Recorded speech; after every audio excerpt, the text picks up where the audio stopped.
Sa tuwing dumarating ang Pasko, parang sabay-sabay ding bumibilis ang mundo. Mas mahabang pila, mas maraming gastos. Mas maraming kailangang tapusin.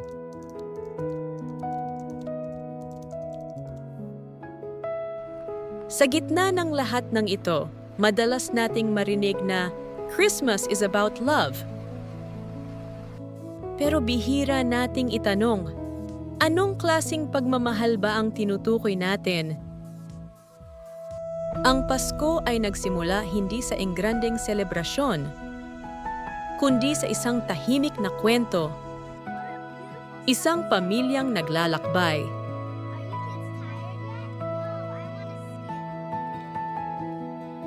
Isang sanggol na isinilang sa payak na lugar.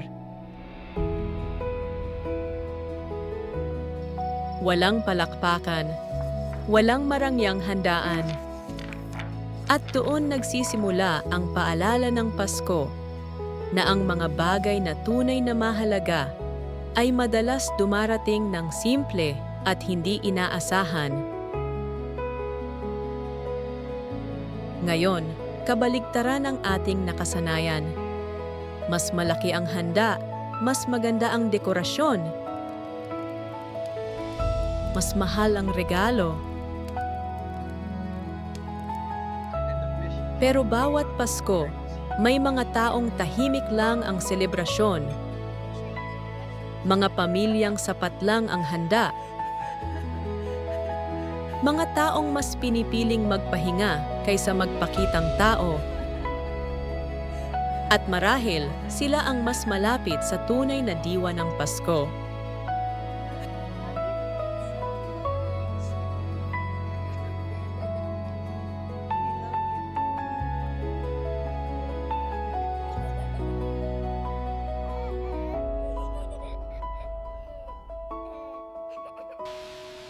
Ang Pasko ay parang salamin. Ipinapakita nito kung ano ang mahalaga sa atin.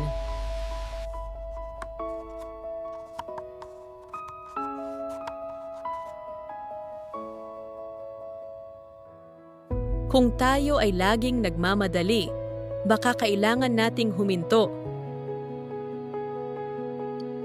Kung tayo ay laging kulang sa oras para sa pamilya, baka panahon na para maglaan. Hindi hinihingi ng Pasko ang perpektong selebrasyon.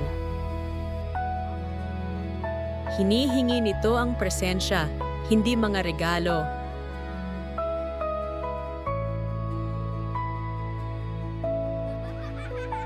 May mga Pasko na masaya.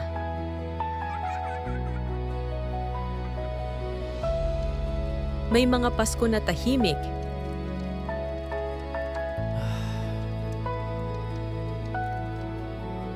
May mga Pasko na mabigat sa puso.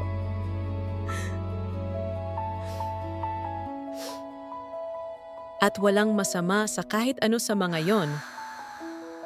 Ang Pasko ay hindi sukatan ng kung gaano tayo kasaya, kundi kung gaano tayo naging totoo.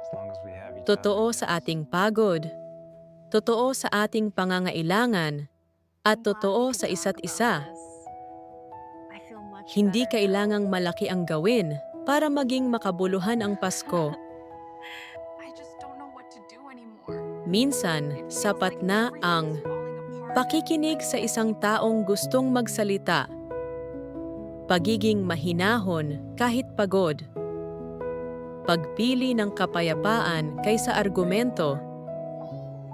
Ito ang mga bagay na hindi nabibili, pero siyang tunay na tumatagal.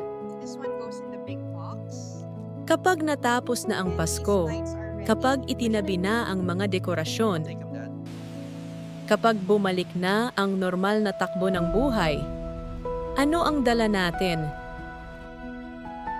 Kung may isang bagay na dapat manatili, ito ay ang pagpiling maging mas mabait, mas maunawain at nandyan para sa mga taong mahalaga sa atin.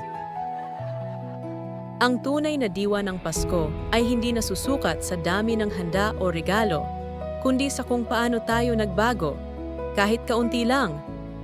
Sa mundong laging nagmamadali, ang Pasko ay paalala na minsan, ang pinakamahalagang bagay ay ang huminto, makinig, at magmahal ng mas simple. Kung nagustuhan mo ang mensaheng ito, huwag kalimutang mag-like, mag-subscribe, at mag-share. Naway pagpalain ka ng Panginoon. Maligayang Pasko!